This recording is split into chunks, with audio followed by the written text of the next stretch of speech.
नमस्ते मनु जी, बहुत बहुत स्वागत है आपका हर जी, स्टोरी विद बिल्कुल। शिल्पी में। नमस्ते। और कैसी हैं आप? मैं अच्छी हूँ, आप कैसी हैं? मैं भी बहुत अच्छी हूँ। ये एक्चुअली हमारा तीसरा ही एपिसोड है और थैंक यू सो मच कि आपने इतने व्यस्त समय में थोड़ा समय इसके लिए भी निकाल दिया। और मैं बहुत उत्साहित हूँ आपसे बातचीत करने के लिए, खासकर क्योंकि आप जो काम कर रही हैं वो बहुत ही इंटरेस्टिंग है। और आप बहुत अच्छे तरीके से कर रही हैं, बस नाम के लिए नहीं कर रही, इसलिए मेरा इंटरेस्ट और आया आप में। तो मैं बस थोड़ा सा बताना चाहूँगी कि मैंने ये क्यों शुरू किया। क्योंकि अभी ये बहुत इस्टेब्लिश नहीं हुआ है और ज़्यादा ऐसा भी नहीं कि इसके बहुत सारे फॉलोअर्स वगैरह हैं। तो मैं ये क्यों कर रही हूँ, क्योंकि मैं मतलब मेरा जो डेवलपमेंट सेक्टर में काम करने का जो अनुभव है उसमें मैं सिर्फ महिलाओं से ही मिलती हूँ ज़्यादातर, जो बहुत ही इंस्पायरिंग है और अपने अपने स्तर पे सब समाज को और आसपास के लोगों को और सबके जीवन में बदलाव लाने की कोशिश कर रही हैं। तो मुझे ऐसे लगा कि मुझे इतनी प्रेरणा मिलती है तो क्या इसको डॉक्यूमेंट कर सकते हैं और एक सीरीज़ शुरू कर सकते हैं जहाँ पर सिर्फ बातचीत करें, और हो सकता है इससे किसी को लाभ मोटिवेशन भी मिले। हो, मोटिवेशन भी मिले, हाँ। कुछ आइडियाज़ भी आएँ। तो ये बस ये मकसद था और इससे मैंने सोचा कि फिर मैंने एक लिस्ट बनाई कि मेरे पास कितनी सारी महिलाएं हैं जिनसे मैं बातचीत कर सकती हूँ। तो then I started reaching out. और अभी शुरुआत है लेकिन सामने से बहुत पुश आ रहा है, लोग एक्चुअली आ रहे हैं, बोल रहे हैं आप मुझे भी करना है और आप इसको कंटिन्यू करो। तो yes, that's all about this thing. But but आप थोड़ा सा अपने बारे में बताइए कि आप एक ग्राम प्रधान हैं और अपना जो काम करी मैं देखती हूँ, अब ऐसे मतलब मुझे बहुत इंस्पायरिंग लगता है, आप ऐसे अपने आप से ड्राइव ड्राइव करके भी जाती हैं, जबकि गांव में ना एकदम से वो एक रहता है कि प्रधान लोग हैं तो कोई इनसे बात नहीं करता, थोड़ा सा वो रुतबा रहता है। तो थोड़ा सा शुरू से अपनी जर्नी के बारे में बताइए कि कौन है मनु जी, क्यों आपने चुना ये रास्ता और अभी कैसा लग रहा है आपको? जी, बिल्कुल। सबसे पहले आपको मेरा हाथ जोड़ के नमस्कार शिल्पी जी। आपने मुझे अपनी इस जर्नी का हिस्सा बनाया ना, उसके लिए मैं आपकी कृतज्ञ हूँ। चूँकि आपने मुझे चूज़ किया है तो हो सकता है कहीं न कहीं मैं किसी चीज़ को टच कर रही हूँ समाज की, क्षेत्र की। तो यदि मैं उनके लिए कुछ बेहतर कर पाऊँ तो मैं ज़रूर आपसे अपनी जर्नी, अपनी चीज़ें आपके साथ शेयर करूँगी। मेरा परिचय मैं शुरू करती हूँ। मैं मनु यादव, मैं ग्राम प्रधान के रूप में मुझे कार्य करते हुए पिछले 5 साल से मैं कंटिन्यूअसली काम कर रही हूँ। और बाकी आप जैसे अच्छे लोगों से मिलना होता रहता है तो इंस्पिरेशन यहाँ से यहाँ पहुँचती है तो चीज़ें हो जाती हैं। मैंने जब जर्नी शुरू की थी ग्राम प्रधान की, वो भी मैं बताऊँगी अगर आप पूछेंगी कैसे रही, क्या रही। और लेकिन हाँ, जर्नी बहुत बेस्ट रही। मैंने पूरे मन से अपनी पूरी क्षमता के साथ काम किया और वो कहीं न कहीं लोगों के काम आया, जिसका बहुत अच्छे परिणाम भी रहे मेरी ग्राम पंचायत को आगे बढ़ाने के लिए, विकसित करने के लिए। जिसके चलते समय-समय पर मैं सम्मानित भी होती रही और हम लोग जब मिले थे शायद उसी प्रोग्राम का एक वो हिस्सा रहा राइट। कि मैं आपसे मिल पाई और मुझे शी लीड में जाने का मौका मिला यूएन वुमेन में। वहाँ आपसे कॉन्टैक्ट हुआ।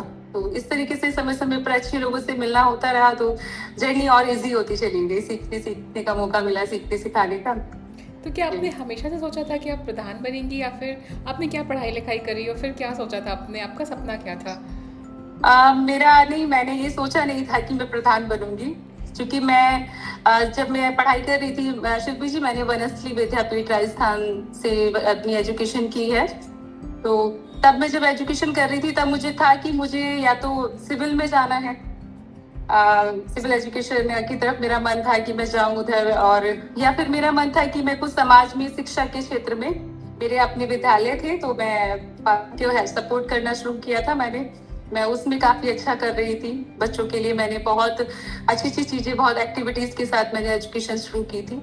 लेकिन वो एक टर्निंग पॉइंट आया था, वो पूरे सभी के लाइफ में आया था, कोरोना काल जो रहा था, पैंडेमिक। Right, right. तब सब जो सिटीज से मूव किया, सबने अपने घर, अपने गांव की तरफ मूव किया था, वो मेरा भी मूव हुआ। मैं अपने गांव पहुंची, अपनी ग्राम पंचायत फौलादपुर।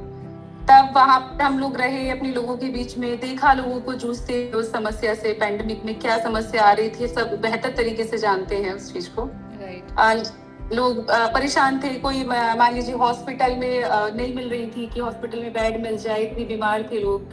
और पैसे की कमी पड़ रही थी, सपोर्ट, मोटिवेशनल सपोर्ट नहीं मिल पा रहा था। सभी डरे हुए थे, एक दूसरे के पास आने की कोशिश भी नहीं कर रहे थे कि हाँ किसी को गले लगा लें, समझा दें कि नहीं ठीक हो जाएगा। तब मैं अपने गांव में थी, तो उस टाइम जो मेरा घर था वो इस टाइप से था कि मैं बहुत लोगों को वहां पे अपने बैठा लेती थी, बुला लेती थी, बातें होती थी, डिस्टेंस मेंटेन की जाती थी। किसी को हमने बिना बताए भी मदद की, फाइनेंशियली रही। किसी को हमने हॉस्पिटल में एडमिट होना था तो हमने भी जैसे कांटेक्ट होते हैं कि सर से बात की, डॉक्टर से कि एक पेशेंट है और आप उसको ट्रीटमेंट बता दीजिए, फोन पे बता दीजिए, तो वो हमने अवेलेबल कराया।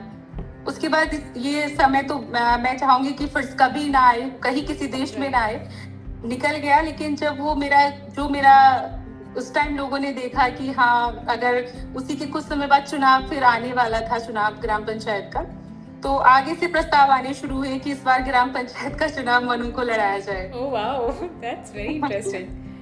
तो वहां से वो जर्नी शुरू हुई। और शिल्पी जी, मेरा जब ग्राम पंचायत का चुनाव हुआ था, तो उस ग्राम पंचायत में 5 से 6 वोटों का फासला रहता था बीच में कि जो हार जीत का। लेकिन जब मेरी जो जीत हुई थी, लगभग 200 प्लस में मुझे वोट एक्स्ट्रा मिले थे। तो वो कहीं ना कहीं उन लोगों का विश्वास था जो मुझ पर दिखाया मेरे गांव वालों ने, और वो विश्वास को फिर मैंने अपनी नींव बनाकर काम शुरू किया। तो ऐसा कोई फैमिली बैकग्राउंड नहीं था आपके यहाँ प्रधानी का, आप या नहीं फिर था? नहीं, नो, कोई फैमिली से प्रधान नहीं था पहले। Wow, that's so interesting. क्योंकि मैंने जहाँ तक देखा है कि अक्सर अगर महिलाएं प्रधान बन रही हैं, मतलब एक तो रिजर्वेशन की वजह से भी, तो या तो कोई फैमिली का बैकग्राउंड है, उस वजह से पढ़ी लिखी बहुएं आ जा रही हैं तो लोग सपोर्ट कर रहे हैं। लेकिन बिना बैकग्राउंड के सामने से ये प्रस्ताव आना, ये तो मैं मतलब मेरे लिए पहली बार है। तो it's very interesting. I am sure आपका काम इतना अमेजिंग रहा कि हाँ, पढ़ी लिखी है, मैंने MSc फिजिक्स किया हुआ है और मैं B.Ed हूँ। और मैंने बहुत सारी एक्टिविटीज भी की। जब मैं वनस्थली की मेरी जो जर्नी रही, तो वहाँ पर एविएशन होता था जिसमें फ्लाइंग सिखाई जाती थी। उसमें मेरा नंबर आ गया था कंपटीशन एग्जाम में। मैंने फ्लाइंग भी की, मैंने हॉर्स राइडिंग की, वायलिन बजा मैं मतलब एक्टिवली मैंने बहुत सारी एक्टिविटी वहाँ ज्वाइन की। बहुत अच्छी जर्नी मेरी रही वो वनस्थली की भी। तो यहाँ भी मैं एक्टिव रही। जैसे सामने समस्या आती थी, जो भी लोग आते थे, तो उनको उनके स्तर से मैंने देखा, उनको समझा। हम एक काढ़ा बनाते थे कोरोना में, बोलते थे ना कि इम्यूनिटी अगर स्ट्रॉन्ग रहेगी तो एक बार तो कोरोना से लड़ा जा सकता है। तो वो इम्यूनिटी बूस्टर काढ़ा था जो मैं समय समय पर घर पे भी बना लेती थी। मुझे वो टेस्टी भी लगता था। वो धीरे धीरे मैंने लोगों को जब पिलाया, तो उसकी फिर आगे से आया कि वो काढ़ा टेस्टी भी है और हेल्दी भी है। तो वो फिर मतलब एक बहुत बड़ा भगोना भर के हमारे घर बनता था वो, जिसमें सारा वो बनाने मेकिंग प्रक्रिया जो थी वो मैं खुद करती थी। कितनी मात्रा में क्या चीज डालनी है जो टेस्ट भी खराब ना हो। हम उसमें लेमन डाल देते थे। तो वो एक बहुत अच्छा, लोगों को सब अच्छा लगा, खुद से पीने भी आते थे, फिर बनाना भी सीखा। तो वो इंटरेस्टिंग जर्नी भी रही और हार्ड भी रही।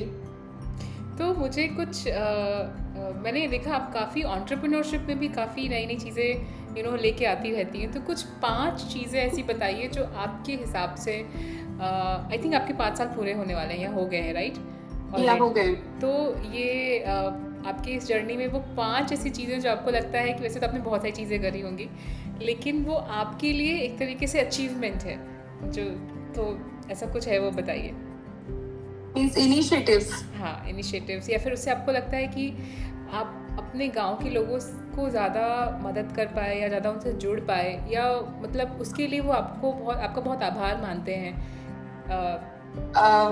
गांव के लोग, देखिए, अगर पर्सनली मैं बताऊं तो उनकी बहुत छोटी छोटी चीजें होती हैं जो वो सामने वाले से सोचते हैं कि ये पद पर है तो ये हमारा करा सकता है काम, वो हमसे रिलेटेड भी होता है। तो उसमें मैंने मोस्टली ये कोशिश की कि ये लोग गांव से बाहर ना जाए, परेशान ना हो, धक्के ना खाए, कि छोटे छोटे काम के लिए पहला स्टेप कि आप अप्लाई कीजिए ऑनलाइन। कोई भी आपका जन्म प्रमाण पत्र है, जो भी आपका मृत्यु प्रमाण पत्र बनवाना होता था, किसी को इतनी समस्या घर में हो जाती है, उसके बाद भी लोग धक्के खाते हैं कि एक प्रमाण पत्र चाहिए होता है, मृत्यु प्रमाण पत्र।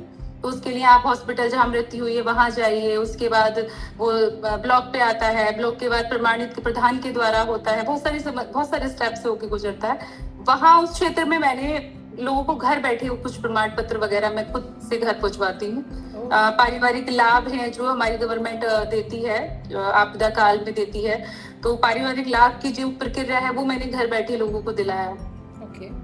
जी, जैसे अभी कोरोना के बाद था कि किसी के बच्चे के मदर फादर या कोई एक्सपायर हो जाता है तो बच्चे को पारिवारिक लाभ के रूप में कुछ धनराशि हमारी गवर्नमेंट देती है। तो बहुत अच्छी एक स्कीम है। ये स्कीम है। तो वो मैंने खुद उन लोगों को जरूरत भी नहीं लगी कि वो वहां तक आए, बस जहाँ नीडेड था वहां वो आए, बाकी वो घर बैठे उन लोगों को योजना इस टाइप से मैंने बहुत सारी मतलब ना परेशान हो लोग, मैं खुद से उस चीजों को कर देती हूँ। ओके। और महिलाओं से कैसे जुड़ती हैं आप, मतलब क्या उनका पार्टिसिपेशन होता है गांव की भागीदारी में, या फिर बहुत ज्यादा होता है थोड़ा उसके एग्जांपल्स ये बताइए। तो पार्टिसिपेशन तो मैम तब से शुरू हो गया था जब मैंने चुनाव लड़ना शुरू किया था। हमारी अपनी आपने कहा कि आप ड्राइव करती हैं, वो प्लस पॉइंट रहा उस समय। ओके। तो जैसे होता था ना कि लोगों से मिलने जाना है कि मैं प्रत्याशी हूँ जी, वोट दीजिए। तो उस समय एक हमें टीम चाहिए होती है, और वो टीम हमारी बैकबोन होती है। तो वो जो मेरी बैकबोन थी वो सारी महिलाएं थी, और वो महिलाएं मेरी हम उम्र महिलाएं थी जो मतलब मुझसे कुछ बड़ी हैं कुछ छोटी हैं, मेरी जेठानी, मेरी देवरानी। उनका सपोर्ट ऐसा रहा कि हम लोग गाड़ी में बैठते थे और निकल जाते थे वोट मांगने। आप खुद ड्राइव करके चली जाती थी और फिर सारी महिलाओं को लेकर इकट्ठा करके? हाँ, वो हम लोग पहुंच जाते थे, और मुझे मेरे गांव वालों का भी बहुत सपोर्ट रहा। जैसे महिलाएं घर से नहीं जाती हैं, मना कर देते हैं घर वाले भी कि नहीं आप नहीं जाओगी, बट मेरे केस में ऐसी समस्या मुझे देखने को नहीं मिली, क्योंकि सबका महिलाओं को था कि मनु ले जा रही है, घर वाले भी निश्चिंत थे कि मनु के साथ जा रहे हो, ठीक है, जब कोई ऐसा इतनी बड़ी चुनौती सामने नहीं। कुछ चुनौतियां आई भी, लेकिन सब अवसर बन गई चुनौतियां। Very nice. और फैमिली से आई एम श्योर आपको पूरा सपोर्ट मिलता होगा, जिस तरीके से आप बता रही हैं। फैमिली का क्या रिएक्शन था जब सामने से आपको बोला गया कि इस बार आपको लड़ना चाहिए चुनाव? ऐसे आपके हस्बैंड काफ़ी सपोर्टिव रहते हैं, राइट? जी बिल्कुल। फैमिली ही सबसे बड़ा पिलर होता है एक महिला के लिए, एक लड़की के लिए। यदि वो आगे बढ़ रही है तो सबसे बड़ा सपोर्ट जो है वो परिवार ही होता है, और अगर मैरिड वुमेन आगे जाती है तो सबसे बड़ा पिलर उसका हस्बैंड होता है। मेरे केस में दोनों ही मेरे पिलर रहे, मेरा परिवार भी, मेरे हस्बैंड भी। ओके। तो जब मतलब अभी जब आप पब्लिक में रहती हैं तो बहुत प्रेशर भी रहता होगा। मैंने उस दिन जब हम लोग मिले थे तो मैंने सुना था कि एमपी और एमएलए के चुनाव में भी उतना प्रॉब्लम नहीं होता जितना प्रॉब्लम एक ग्राम प्रधान की सीट के चुनाव के लिए होता है, जितनी मारामारी होती है और जितना प्रेशर होता है।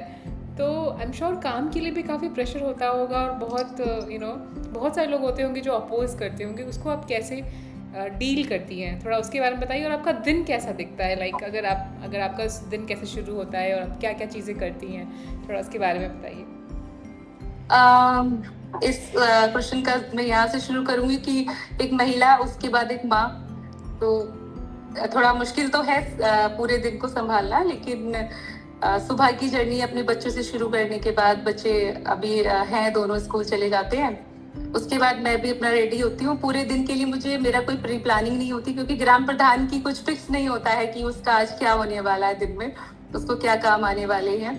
तो मैं बस रेडी रहती हूँ कि जो भी समस्या या जो भी काम आएगा तो हम उसको अपना एक टाइम टेबल में, कहते हैं ना कि पहले मेंढक खा लिया जाता है, right. कि जो हैवी हो पहले उसको निपटा दो। right. तो वो ऐसा जो भी मेरा मेन काम होता है वो उसको फिनिश करने के बाद फिर मैं वेट में रहती हूँ कि जो काम आएगा, जो समस्या आएगी उससे निपटा जाएगा, दिन में उसको निपटा लेंगे। जैसे कि आज ही का अगर उदाहरण लें तो आज आपका सबसे वो मेंढक क्या था जिसको आपने खाया, लाइक सबसे मुश्किल काम आज का क्या था जो आपने सबसे पहले खत्म किया? आज मेरे लिए एक मुझे फाइल तैयार करनी थी, जो कि मतलब जिसके लिए मुझे बहुत सारे लोगों से कांटेक्ट करना था, उसका मुझे ब्यौरा लेना था। तो वो मुझे बहुत ज़्यादा मेरे लिए टिपिकल हो रहा था। तो सबसे पहले मैंने सारे लोगों को जिनसे मुझे सूची चाहिए थी अपने काम की, मैंने सबको पर्सनली व्हाट्सएप पे अपना परिचय डाल के, मैं ऐसे ऐसे ग्राम प्रधान और मुझे आपसे ये डॉक्यूमेंट्स चाहिए, मैंने सुबह ही उन लोगों को वो डाल दिया। उसके बाद मैंने वेट किया कि किसका आया या नहीं आया, फिर मैंने उन्हें कॉल किया कि आप मुझे इतने समय तक दे दीजिए। तो वो मेरा सबसे आज मुझे टिपिकल टास्क था, क्योंकि दूसरे लोगों के हाथ में काम था मेरा। राइट। तो वो मैंने आज निपटाया सुबह 1 बजे तक, फिर अपने अलग के काम जो भी थे वो किए। आप ऐसे बता रही, जैसे लग रहा है ये तो बहुत आसान काम है, मतलब ग्राम प्रधान बनना और लड़ना और बनना और बने रहना और काम करना बहुत ही आसान है? क्या इतना आसान है, या फिर आप बहुत मतलब बहुत अच्छे से कर लेती हैं? थोड़ा सा मुझे उसका वो जो टफ रफ वाला जो जो एरिया है वो भी बताइए, उसके बारे में भी बात करिए कि कितनी मुश्किलें और होती हैं इसमें। देखिएगा, हर चीज के दो पहलू होते हैं। मैं इधर बैठी हूँ तो और आप मेरे उधर हैं, तो आपको लगेगा कि मैं एक प्रधान हूँ, और राइट। आप उधर हैं तो मुझे लगेगा यार मैं प्रधान हूँ, कितना प्रेशर है यार, ये कितने मजे से अपना काम कराने आ गए और बात राइट। राइट। है ना। तो ये जो पहलू देखने का जो होता है वो दो, थोड़ा सा ऐसा रहता है कि मुझे लगता है अब तो मेरे फ्लो में आ गया क्योंकि काम से ऐसा हो गया, लेकिन ग्राम प्रधान की जर्नी आसान तो नहीं है, क्योंकि लोगों की एक्सपेक्टेशंस जुड़ी होती हैं, और उन एक्सपेक्टेशन को पूरा करने के लिए ग्राम प्रधान को बहुत सारे दस्तावेजों से, बहुत सारे सरकारी प्रक्रियाओं से गुजरना पड़ता है। तो उम्मीदों पर खरा ना उतरना, और यदि उतर गए तो उसके लिए कितना हमने अपना जो बल दिया उस चीज के लिए, और नहीं उतरे तो फिर वो सामने वाले को नाउम्मीद देखते हुए और हमारे ऊपर उसका कि इन्होंने नहीं प्रयास किया होगा या नहीं कराया, वो चीज सहना, राइट। एक ब्लेम सहना, वो बड़ा मुश्किल हो जाता है। जबकि हम चाहते हैं कि ये होना चाहिए, लेकिन फिर भी वो कहीं ना कहीं हमसे मिस हो रहा है, तो वो बहुत बड़ा बर्डन एक होता है दिमाग के ऊपर। तो जो महिलाएं, मतलब मैं ये जो वीडियो है ना, मैं खासकर जिन महिला उद्यमियों के साथ मैं काम करती हूँ, मैं उनके साथ साझा करना चाहती हूँ, ताकि वो मतलब कुछ ऐसे हैं जो लोग ग्राम प्रधान हैं तो वो आपसे रिलेट कर पाएंगे। कुछ शायद हो सकता है ऐसी लड़कियाँ हों जो जो हो सकता है बनना चाहें, कुछ बहुएं ऐसी हों जिनके हो सकता है परिवारों में बाकी लोग प्रधान हों और शायद वो आगे चल के वो इस रोल में आना चाहें। और ऐसा भी हो सकता है कि कुछ महिलाएं ऑलरेडी जो प्रधान है वो पर नाम की प्रधान है लेकिन अदरवाइज़ पति प्रधान है, तो वो भी समझे कि नहीं और भी कोई है जो ऑलरेडी अपना रोल अच्छे से निभा रहा है तो मैं भी उसको करूँ। तो थोड़ा सा उनके बारे में बताइए, उनके लिए बताइए कि क्या तैयारी करनी होती है या फिर क्या पूरी प्रक्रिया होती है उसके बारे में। जैसे ये जो हमारा पूरा पंचायती राज का जो पूरा एक इलेक्शन होता है, इसका क्या प्रोसेस होता है? देखिए, इसका जो प्रोसेस है वो कोई एक मतलब ऐसा कोई स्टेप नहीं है। हर क्षेत्र की, हर जगह की एक संरचना होती है, वहाँ की आवश्यकताएं, वहाँ की जो भी एटमॉस्फेयर कहता है, मांगता है, उसके अकॉर्डिंग हमें अपनी स्ट्रेटेजी बनानी होती है। तो इसमें मैं सबसे पहले तो ये कहूंगी कि एक कनेक्शन हमें बिल्ड करना चाहिए अपना उस लोक एरिया में, उस जनता के साथ जहाँ पर आपको चुनाव लड़ना है, ग्राम क्षेत्र में, ग्राम पंचायत में। वो कनेक्शन बिल्ड करने के लिए आपको एक ट्रस्ट बनाना पड़ता है कि सामने वाले जो हैं गांव के लोग हैं वो ट्रस्ट करें तुम पे। तो वो ट्रस्ट बनाने के लिए आपके बहुत सारे स्टेप होते हैं। आप उनसे बात करते हैं, उनके बीच बैठते हैं, उनकी समस्याएं सुनते हैं, वो कहीं ना कहीं उनको सही करने की कोशिश करते हैं। वो ग्राम प्रधान बनने से पहले का सफर होता है। राइट। जब वो ट्रस्ट बिल्ड हो जाता है तो सामने से लगता है कि अगर ये ग्राम प्रधान बनेंगे तो शायद हमें जो है बहुत सपोर्ट करेंगे। तो सबसे पहले तो ट्रस्ट बिल्ड करें जो चुनाव लड़ना चाहते हैं। और महिलाओं के लिए मैं कहूंगी कि सबसे पहले उनका जो परिवार है वो उनके साथ होना चाहिए। उनको किसी भी तरीके से कन्वेंस करना पड़े, लेकिन ऐसा नहीं होता कि आप जो है परिवार को छोड़ के और आगे निकल जाएं कि नहीं मैं चुनाव लड़ूंगी, और परिवार आपका एग्री नहीं कर रहा, तो वहां आप पहले ही हार चुकी हैं यदि फैमिली सपोर्ट नहीं है। तो फैमिली सपोर्ट कई बार स्ट्रगल होता है महिलाओं के लिए कि फैमिली सपोर्ट नहीं करती तो नहीं लड़ पाती। तो उसके लिए आपको परिवार के साथ किसी भी तरीके से बैठ के, संवाद ही सबसे बड़ा माध्यम है, हम किसी भी समस्या को सुलझा सकते हैं, तैयार कर सकते हैं यदि हम बात करें। फिर भी यदि नहीं होते हैं तो मुझे लगता है तो फिर हमें आगे बढ़ने से पहले इस क्षेत्र में सोचना चाहिए। इस क्षेत्र के लिए मैं कहूँगी ग्राम पंचायत के प्रधान बनने के लिए, और हो जाता है तो वेल एंड गुड, उससे बड़ा तो प्लर है ही नहीं, वो मैंने आपसे पहले ही बताया। और जब आप ग्राम प्रधान बन जाते हैं तो मैं परिवार के लोगों से बोलना चाहूंगी, और जो ग्राम प्रधान महिला बनती है उसको मैं ये कहूंगी कि जब आज के टाइम में एक महिला एयर होस्टेज है, पायलट है, महिला ही पुलिस भी है, महिला स्पोर्ट्स खेल रही है, महिला प्राइवेट सेक्टर में 9 to 5 जॉब कर रही है, तो क्या ग्राम प्रधान की 4 फाइलें महिला पूरी नहीं करेगी? राइट। तो उस चीज को हवा बना लेना, महिलाओं को भी यार ग्राम प्रधान, मैं कहाँ जाऊंगी, कहाँ से मैं काम पूरा करूंगी, और घर वालों को ये सोचना है कि ये ग्राम प्रधान ही कहाँ जाके ब्लॉक जाएगी, क्या काम करेगी, क्या वहां जाके। तो क्यों जब आपके घर की बहू या बेटी है, आप उसको यूपीपीसीएस में करवा देते हैं, पीसीएस करा देते हैं, तब एक ही बहुत बड़ा पद हो गया। या आप जो है जनरली अभी सब बहुत लड़कियां पुलिस में जा रही हैं, तब वो ड्यूटी कर रही है, तब आप तो नहीं सोचते कि क्या ये पुलिस की जॉब करेगी। तो जब वो प्रधान बन जाती है तो अब आप इतना क्यों सोचते हैं कि अपना काम खुद नहीं करेगी? या महिला खुद क्यों सोचती है कि मैं तो डमी कैंडिडेट हूँ, ससुर जी और पतिदेव देख लेंगे। राइट। ये तो बहुत इजी काम है, आप अपने घर में हैं, आप जब स्वतंत्र हैं, आप अपना काम निपटाइए, फिर जाइए लोग आराम से। इसमें कोई बाउंडेशन नहीं है, या जो भी आपका कार्य क्षेत्र आप वहां जाइए। तो इसको ज्यादा हवा ना समझे कि हाँ ग्राम प्रधान है तो भाई नहीं हो पाएगा। राइट। मतलब ये भी एक काम है। और आई थिंक पर लोगों की एक जो मानसिकता होती है कि वो बोलते हैं ना, घर से बाहर, अपने शहर से बाहर, अपने गांव से बाहर निकल के कहीं कुछ कर लेंगे। बट अगर सेम शहर में रह के कुछ करना है तो वो एक रहता है कि वो, क्योंकि हमें बहुत सारे लोग जानते हैं तो चौराहे पे खड़े होकर बात करेंगे, और सबकी नज़र हम पे रहेगी। और वो फिर एक शायद मुझे ऐसा लगता है कि घर के जो आदमी होते हैं उनको बहुत अनकंफर्टेबल लगता है, क्योंकि शायद वो लोग भी किसी और के घर के लोगों के बारे में बात कर रहे होते हैं। राइट। तो वो सोच बदलनी होगी कि मतलब हम अगर नहीं चाहते कि हमारे घर की महिलाओं के बारे में कोई बात करे, तो हम भी कहीं बात हो रहा है तो उसमें सम्मिलित ना हो और वैसी बातों को बढ़ावा भी ना दें। तो मुझे तो ऐसा लगता है कोई चीज है, यदि मैं कहूंगी परिवार से कि अगर ऐसा लगता है कि हाँ हमारे घर की बहू बेटी की कोई बात कर रहे हैं कि वो वहां जा रही है, काम कर रही है, तो उस समय उसका उनको लोगों को सपोर्ट ना करे कि हाँ अच्छा ऐसा है, मैं जाके पूछूंगा, ये है वो है। आप वहां काट दे बात को कि नहीं ऐसा नहीं है, वो अपने काम से जा रही है, अपनी जॉब पर जा रही है।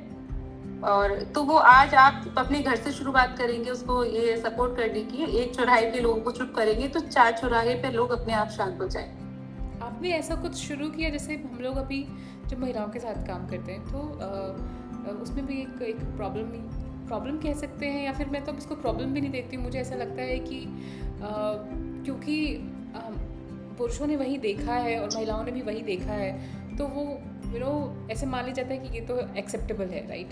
तो वहाँ पर भी काफ़ी बातचीत करने की ज़रूरत है। तो हम देखते हैं जैसे कुछ महिलाएं हैं जो अपना काम करना चाहती हैं, लेकिन उनको हर चीज़ में परमिशन चाहिए घर से। और मतलब घर में बातचीत करना कोई ख़राब बात नहीं है, लेकिन आपको ऐसा लगे कि आप अकेले कहीं पर हैं और आप इतनी सक्षम ही नहीं है कि आप अपना चुनाव कर सकती हैं। तो वो एक दिक्कत की बात है, क्योंकि आप फिर अपने बिजनेस के लिए कैसे फैसले लेंगी। तो वहाँ पर हम लोग एक कोशिश कर रहे हैं कि कैसे हम परिवार से संवाद कर सकें, उनको भी वर्कशॉप्स में बुला सकें। तो ऐसा कुछ आपने भी किया, चाहे वो लड़कियों की एजुकेशन को लेके हो, या फिर उनके एनरोलमेंट को बढ़ाने के लिए हो, या फिर कुछ और ऐसा हो जो आपने अपने कार्यकाल में कोई इस तरीके का शुरुआत की हो? जैसे ग्राम पंचायत में समूह होते हैं, तो समूह में महिलाएं गवर्नमेंट के द्वारा जो स्कीम चलती है तो उसमें फाइनेंशियली वो अपने आप को बिल्ड कर सकते हैं। तो मैंने ऐसे समूह को लेके, और मैंने अपना एक नवाचार है, इनिशिएटिव है बैल चक्की, जिसमें बैल के द्वारा जो है आटा बनाया जाता है। तो उसके जो कॉन्सेप्ट रहा वो बैलों को लेकर और क्लाइमेट को लेकर रहा मेरा, कि हाँ कैसे हम क्या इस चीज को हमने कड़ी बनाया। उसके बाद वो शुरू हुआ, हमारा बैल चक्की चलता है, तो उसमें समूह के जो लोग हैं, महिलाएं हैं, वो कोई गेहूं साफ करने का कार्य करती है उसके अंदर, कोई जो है उन्हीं के परिवार के जो जेंट्स हैं वो जो पशु है, बैल है, उसके चारे का, उसकी देखभाल का काम करते हैं। और आटा पैकेजिंग के लिए बैग सिलाई का काम होता है, वो समूह की महिलाएं करती हैं। तो महिलाओं को जो है बिल्ड करने के लिए, एम्पावर में लाने के लिए, ये बहुत छोटी छोटी प्रक्रियाएं हमने गांव में शुरू कर रखी हैं, और अन्य लोग भी कर सकते हैं इस चीज को। तो ये मेरा वहाँ गांव के अंदर महिलाओं को जोड़ने के लिए रोजगार के रूप में भी एक सामने आया बैल चक्की। और जो हेल्थ पे वो काम करती है, तो उसमें जो आटा निकलता है वो बहुत स्लो रोटेट जो चक्की है घूमती है, तो स्लो आरपीएम पर कोल्ड प्रेस आटा बनता है उसका। तो उस आटे में और जो हम जनरली आटा खाते हैं उसमें बहुत बड़ा डिफरेंस होता है। तो ये कैसे, ये महिलाएं कैसे बेचती हैं, मतलब नॉर्मल लोगों, कॉमन लोगों तक कैसे पहुंचता है? जैसे क्योंकि मेरा जो एक्सपीरियंस रहा है महिलाओं के साथ, SHG वाली महिलाओं के साथ, उनके साथ काम करने का, वो ये कि ज़्यादातर वो वो विकास भवन के आसपास वाले क्षेत्र में ही रह जाता है। जो कॉमन पब्लिक होती है उनको नहीं पता चलता कि अच्छा ये यहाँ की महिलाएं, गांव की महिलाएं ऐसा कुछ बना रही हैं, और वो वहाँ तक नहीं पहुँच पाता। तो आप लोग की जो महिलाएं वो कैसे मार्केटिंग करती हैं अपने प्रोडक्ट्स की, या आप उसमें कैसे मदद करती हैं? मार्केटिंग के लिए गवर्नमेंट की ही स्कीम है, हर ब्लॉक में मार्ट बनाए गए हैं। ओके। ब्लॉक मार्ट जो होते हैं, बाजार जो हाट बाजार होता है, उसमें हम अपने प्रोडक्ट को रख देते हैं। ओके। वहां से वो प्रचार में भी आता है और सेल भी वहां से उसकी हो जाती है प्रोडक्ट। ओके, तो मतलब वहाँ से अच्छी सेल हो जाती है? जी जी जी। बाकी मैं जो है खुद से मार्केटिंग भी मैं खुद भी साथ में लेके महिलाओं को किसी भी वीडियो के माध्यम से या एक मैसेजेस मोबाइल ग्रुप्स के माध्यम से हम अवेयर करते हैं, अवेयरनेस का मैसेज डालते हैं आटे को लेकर, और उसकी डिलीवरी वगैरह भी हम डिलीवरी भी करा देते हैं, उसमें मैं उनको सपोर्ट करती हूँ। ओके, और कुछ नया जो महिलाएं कर रही हो आपके क्षेत्र में, मतलब कुछ नवाचार या फिर डिजिटल या टेक के माध्यम से ऐसा कुछ कर रही हो? हाँ, मेरे क्षेत्र में बहुत महिलाएं ऐसी हैं जो सेल्फ डिपेंडेंट हैं, समूह के माध्यम से जैसे मशरूम की खेती कर रही हैं। पास के क्षेत्र की महिलाएं हैं, स्ट्रॉबेरी की खेती समूह की महिलाएं कर रही हैं। तो स्ट्रॉबेरी वहाँ पर होता है? हाँ, वो लोग, उनको ट्रेनिंग दी जाती है, वो उसी के अकॉर्डिंग अपनी खेती करती है। बहुत अच्छी खासी खेती स्ट्रॉबेरी की मेरे जिले अमरोहा में चल रही है। वो भी महिलाएं कर रही हैं। अगर और ये जो चीजें हैं, ये सब गवर्नमेंट ने बहुत अच्छी सुविधाएं उपलब्ध करा रखी है। यदि हम उनको उसके साथ चलें तो बहुत महिलाएं अपने आप में, बहुत सारी महिलाओं ने कैंटीन्स खोल ली हैं। जैसे सार्वजनिक क्षेत्र हैं, जो सरकारी संस्थान हैं, वहां पर अपना समूह के माध्यम से, जिसको कहते हैं स्वयं सहायता समूह के माध्यम से, किसी ने दीदी कैंटीन और कुछ भी नाम देके उन्होंने अपनी कैंटीन्स खोली है वहां पर। तो वो उनकी कैंटीन बहुत अच्छी चलती है, घर का खाना देती हैं वो लोगों को। तो क्यों कोई बाहर का खाना ऐसा खाए, वो घर का बना महिलाओं के हाथ का खाना प्रेफर करते हैं। जिससे लोग घर से जाते, अपना टिफिन लेके नहीं जाते, दोपहर में लंच वहीं कर लेते हैं। तो ये सब समूह की महिलाएं कर रही हैं। और आपका, क्योंकि आपका आई थिंक कार्यकाल पूरा हो गया है, तो अभी आपका नेक्स्ट प्लान क्या है? नेक्स्ट फिर से चुनाव लड़ना है? What is next in your pipeline? नहीं, चुनाव लड़ना है या नहीं लड़ना है मैम, ये तो अभी मैंने कोई इसके ऊपर विचार नहीं किया, क्योंकि अभी चुनाव हुआ नहीं है। उत्तर प्रदेश में चुनाव पेंडिंग है, तो कार्यकाल जो है अभी बढ़ा दिया गया है। तो फिलहाल तो इसी को संभाल रहे हैं, जो कार्य हमें सरकार ने दिया है उसका अभी वो चल रहा है। ओके। और मौका मिला तो आगे भी देखेंगे। ओके, थोड़ा ये बताइए मुझे कि ये क्या स्ट्रक्चर होता है? जैसे हर 5 साल पे चुनाव होते हैं, राइट? तो कंपटीशन तो आपको बहुत तगड़ा मिलता होगा, है ना? बहुत। सरवाइव कैसे करती हैं आप उस कंपटीशन? कैसे किया आपने इस कंपटीशन को? क्योंकि देखिए, मतलब टू बी ऑनेस्ट, इतना कुछ सुनने को मिलता है, बहुत पैसा लगता है, जिसके पास पैसा है, जिसके पास पावर है, जिसके पास वैसे लोग हैं, थोड़े गुंडे टाइप्स, वही लोग उन्हीं के घर के लोग जो हैं वही टिक सकते हैं, और सीधे साधे घर के लोग तो नहीं ही हो सकते। तो ये सब बहुत इसीलिए सब लोग पॉलिटिक्स से और इस तरीके के चुनाव से बहुत दूर रहना चाहते हैं, कि वो सेफ रहें, और ऐसा भी लगता है कि नहीं हमें तो ऐसे मतलब नहीं है। तो ये, और जब तक अच्छे लोग पावर में नहीं आएंगे, जब तक अच्छे लोग आएंगे नहीं, अच्छे कैंडिडेट्स आएंगे, तब तक सुधार भी नहीं होने वाला है। तो आपने उससे कैसे डील किया? थोड़ा सा उसके बारे में बताइए। मतलब आपके परिवार ने मिलके कैसे उससे डील किया? जैसे लगता है कि हाँ, फाइनेंशियली बहुत ज्यादा स्ट्रॉन्ग होना पड़ता है, लेकिन जब हम चुनाव लड़ते हैं तो फाइनेंशियली खुद तो स्ट्रॉन्ग बनते ही हैं, होना पड़ता है, लेकिन जो आसपास के लोग हैं, जो अपना हम लोगों को चुन लेते हैं कि हाँ ये आगे आना चाहिए, वो लोग भी सपोर्ट करते हैं चुनाव के टाइम पे। और जो सपोर्टिव जो लोग, सबसे बड़ा जो होता है चुनाव को जीतने के लिए, सबसे बड़ी टीम होती है आपकी, जो आपके एक टीम बन जाती है, जिसमें 5 से लोग, 7 से 8, जितने भी आपकी टीम में जो भी लगता है कि वो सिर्फ आपकी तरह होकर सोचते हैं, वो आपको कैंडिडेट जनता मानती है, लेकिन वो खुद को कैंडिडेट मानते हैं। तो वो वाली टीम बनाना आपका काम होता है, कि आप उसके साथ कैसे आप अपना कनेक्शन बिल्ड करती हैं। आपने कैसे किया? मैंने कैसे किया पता नहीं, ये तो मैं बहुत ज्यादा तो नहीं बता सकती, क्योंकि कुछ भी स्क्रिप्टेड नहीं था उस टाइम कि हाँ मुझे कुछ एक्सेप्ट करना था कि हाँ मुझे इसकी जरूरत है तो मैं इसको अपना बनाऊं। स्वतः ही ऐसा हो गया था। सारी चीजें इतने लंबे समय से मैं ग्राम पंचायत में थी।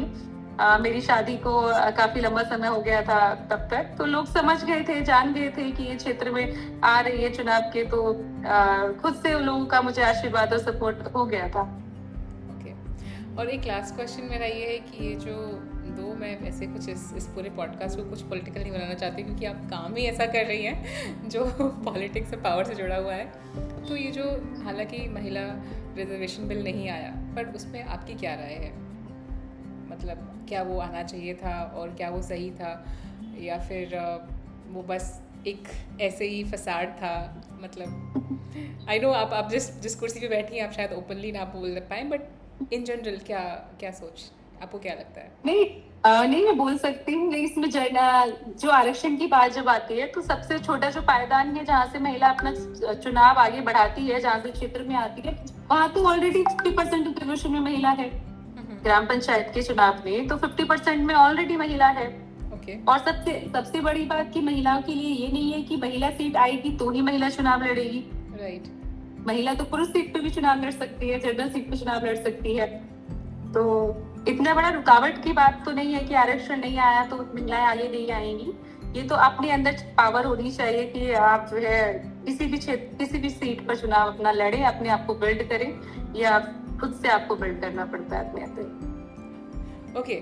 और एक लास्ट मैसेज आपकी तरफ से, जो लोग इसको सुनने वाले हैं, कुछ आप बोलना चाहेंगी उनके लिए, खासकर यंग लड़कियों और महिलाओं के लिए,